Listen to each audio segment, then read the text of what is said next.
Hello, we're Group 7. My name is Megan, and the other members of the team are Andrew, Momo, and Yana. This presentation is for the second half of our project on curbing consumption, about the development of our proposed intervention.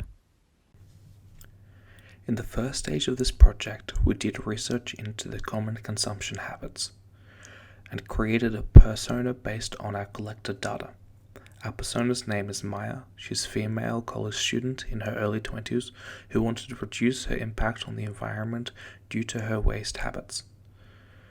From the garbage fill-up task in part 1, the four most salient categories of waste were food waste, food packaging, personal hygiene products, and cleaning products. We noticed most of the trash was under the category of food waste, both food scraps and takeaway packaging. When we did the 5 whys ladder task, we found there were several reasons for this. She's fairly social and considers eating out an activity to do with friends. She lives in a dorm on campus, and she has a casual job, which means she often has the disposable income to order in. When she runs out of time, is feeling lazy, or doesn't know what to eat, she often orders in as well. Hi, I'm Andrew, and in this section I will explain our how might we question and how we planned on answering it. The question is, how might we create an engaging alternative to eating takeaway for Maya? As we know, when Maya does not know what to cook or lacks in motivation, she orders takeaway. By creating an alternative to this, we aim to reduce her environmental impact. Our initial answer was to create a method of planning her dinners that would encourage her to cook more often, rather than ordering food. With this idea in hand, we moved to the development process. We went through a sketching process and came to the idea of a deck of meal cards that could be used to pre-pick meals.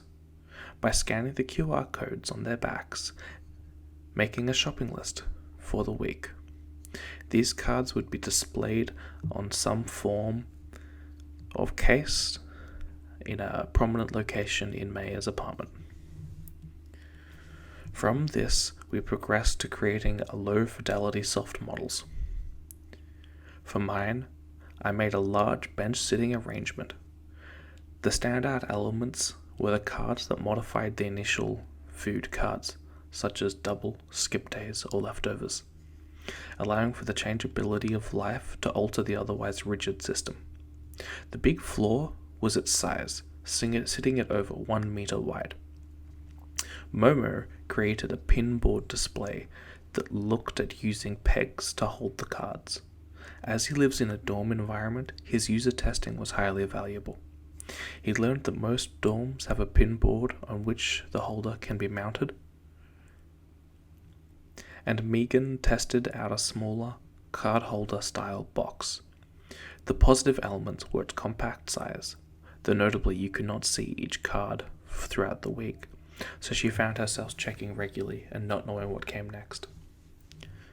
After doing this testing, we progressed to our final prototype. We decided it needed to have a few elements changed. Firstly, it needed to be smaller and wall-mounted so as not to take up counter space. We had the idea to make a carousel that moved each day with retractable pins so it would drop the cards into a holder at the center of the carousel. We also decided that there was no need for the cards to be cards. Instead, round tokens would work better with the carousel's circular design and the compartment shape in the middle.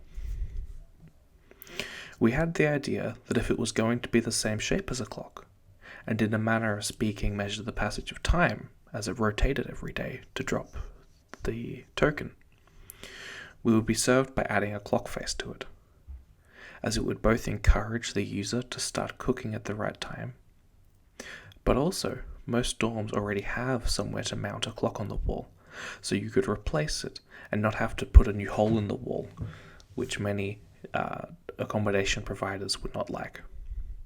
Finally, we decided to pitch our design at cooking groups. By encouraging Maya to participate with the design as part of a community, there is much more accountability in the design.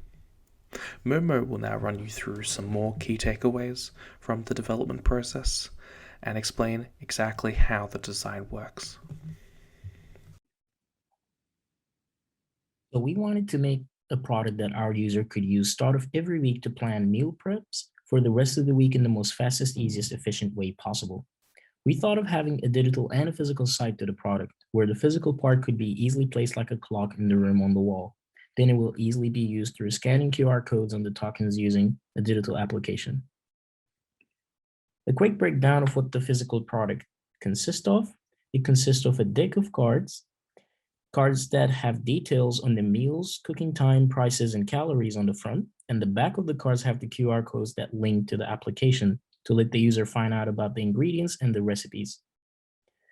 Each team member tried constructing the physical prototype of the product and tested it on their own. Then we checked together the problems that we found that matched to construct a collective solution. There were two problems that each member found when they tested the prototypes on their own. The size of the decks could be smaller. The interactivity and the design could be improved for the user. That's when we decided collectively of making it round in shape. Instead of having cards, we thought of having tokens to take lesser space. Here is a simple storyboarding of the final physical prototype we plan to construct. So here is the round physical prototype with the middle part is where it holds all of the tokens. So the user could remove the tokens from the holder, shuffle them, randomly place 7 tokens on the hooks, and then scan the QR codes on the back and return tokens to their holder. And here's a quick storyboarding of the digital app we decided to construct. The user simply opens the app. After scanning the QR codes, they will get a list of the ingredients they need to shop for, add it to their cart. They could easily buy it online or go grab it from a store.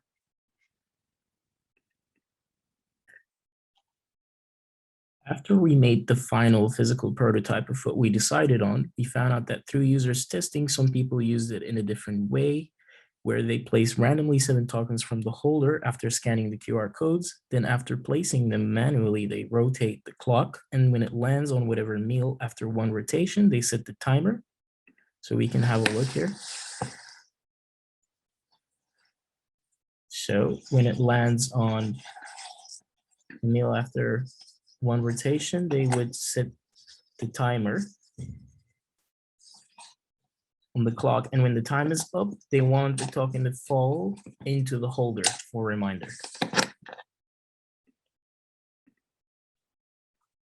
And this is the final food clock digital app prototype that we gave to the user and see what their thoughts are of how, if this was the app to be used with this physical product, would it be efficient, easy, when what their thoughts are.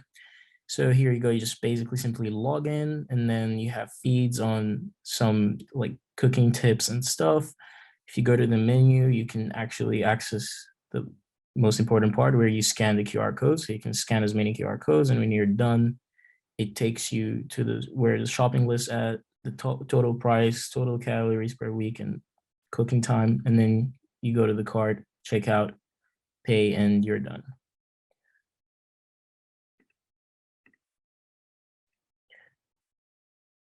Most people liked the fact that how easy it is to scan multiple QR codes and then easily pull out a shopping list for all the groceries you need for the week to cook all the meals in the fastest way, and you get the price for it, the total calories, and the cooking time, an estimation of the cooking time for the entire week. It's just, they feel like it's a way to actually encourage cooking more, and it could be just make it more, seems more easy and not a difficult thing to do.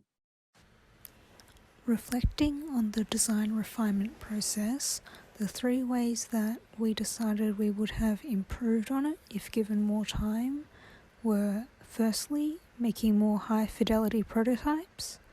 We discussed ways of getting the user's attention drawn to the product through making the central portion light up and a timer system that would allow the token to drop by itself at a set time.